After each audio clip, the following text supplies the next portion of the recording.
Thanks for watching Capricast. I'm Nat, he's Matt, and let's get started. Now, before we get into episode 105, I just want to say we've got some awesome submissions for the Capricast intro so far. I'm pretty excited. So keep them coming. Definitely. Now, just shoot us an email with a link to the video online. We'll be accepting submissions until episode 107 airs. And then the winner will be getting their pick of the BSG swag t-shirts. Now, let's talk about There Is Another Sky. The sneak peek gave away, like, Daniel's absolute best scene. I can't believe that. Yeah, but, you know, it would have really sucked if that wasn't for Tamara. Wow. She really brought this back. I'm so glad we didn't know exactly what was going to go on there. Yeah, that whole thing in V-World was so worth it. Now, the show's intro looked at Zoe, William, and Tamara before anyone else. So off the get-go, we know this is going to be an episode focused on the children of the rivaling families, which is really cool. Absolutely. In lieu of the previously on Battlestar Galactica, we have these character intros that really do give you not just the history of what's going on, but what you can expect to see in the episode. And where each character stands with all the issues that are going on, which is kind of cool. Now, it focused on the Greystones and a lot of the Adamas in this episode, and it flowed so well that I completely forgot that there was no Clarice Lacey story until the preview for next week. I'll say it again, I really don't care about that storyline. But after kicking ass and taking names in that board meeting, we love Daniel. Oh, definitely. Okay, that was an awesome scene in the bedroom between Amanda and Daniel. Definitely. He's worrying about his company and he's so torn. Man. Well, I mean, that story that Amanda tells, actually, again, Amanda is starting to redeem herself to me. She has this great story giving insight into the characters and who they were before this. And you really get the sense that, obviously, they don't come from wealthy family. Yeah. They were very humble and normal and human and whatever and struggling. And you really get an idea of where Greystone Industries began. Yes. It was so cool. And it gives them hope. You know that they are so meant for each other. And it totally hit home. As soon as you see him walk into that secret meeting because of his hologram, with like a scene out of RoboCop. You've got Greystone walking in with this death machine on a tight leash. So creepy. And you know what? It was interesting to see Zoe relishing and taunting the board. Yeah, although I thought it was weird that whoever was doing the CG in this episode didn't think that that should translate into U-87. I personally have a problem with that. I think if you're going to see Zoe go, U-87 ought to go, like, it should have been there. I didn't think that at all. It was really cool, though. It was cool to see that, at that point, you see Zoe really seems to want to help her dad out, right? And I guess she understands what's going on at this point. She gets it, and she's just like, yeah, you know what? I'm going to help my dad out. Why not? She really dug that. Whatever's going on, she was really into it, although...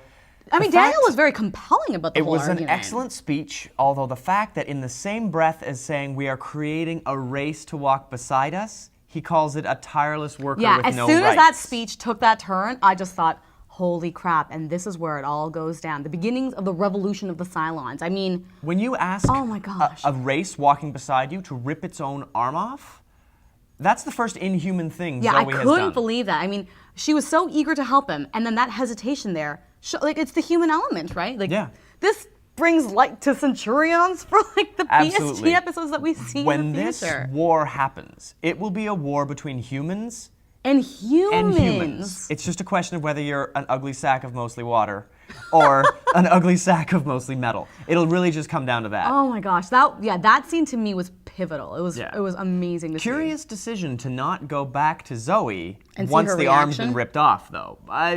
Production value might have been expensive. I don't know. Now, we got a few great scenes for Daniel, but the Adamas in this episode... Oh my gosh. Woo. Yusuf is clearly just breaking down, losing touch with his reality. He's sleeping in, he's having a rough time at work, and he's clearly out of touch with his son.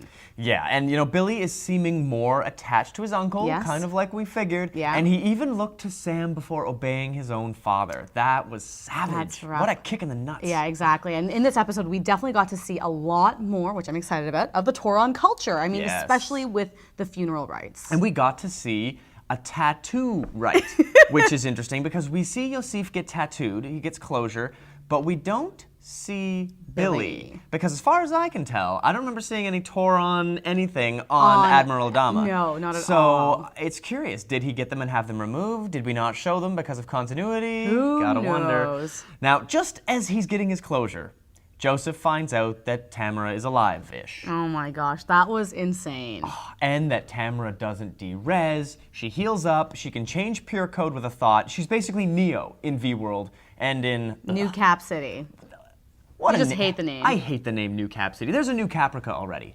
New Caprica. A whole amazing arc that happened in Battlestar. Give it another name. New Cap City. Anyway, Oh, the whole Tamara storyline, I'm so excited about. Like, to me, that was going to be the make or break of this entire show, honestly. And I think it delivered. I am really excited about Seeing it. her whipping out the machine guns Oh and knocking my these guys down, just gosh. seeing the stuff she can do, and seeing her slowly more and more willing to get shot, to put Yes. herself in harm's way. Exactly. Sort of the same thing that's going on with Zoe, where she's willing to rip her own arm off. Which brings us around to the idea, it would stand to reason that if Tamara can do all of this stuff, There's a pure code avatar so can exists beyond Zoe's death. avatar, so can Zoe's avatar, and so can Ben Stark's avatar. Exactly. Yes, Ben Stark's avatar. Yeah. You haven't seen them since the pilot, but Ben Stark is He also exists somewhere in there. in there, which will be interesting to find out about. So it'll be neat to see if these three will be able to start ripping down the walls of V-World if they choose.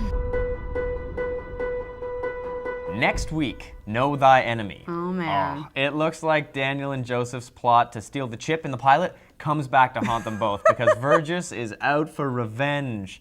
I mean, I'm assuming he's going to be after U-87, which is Zoe.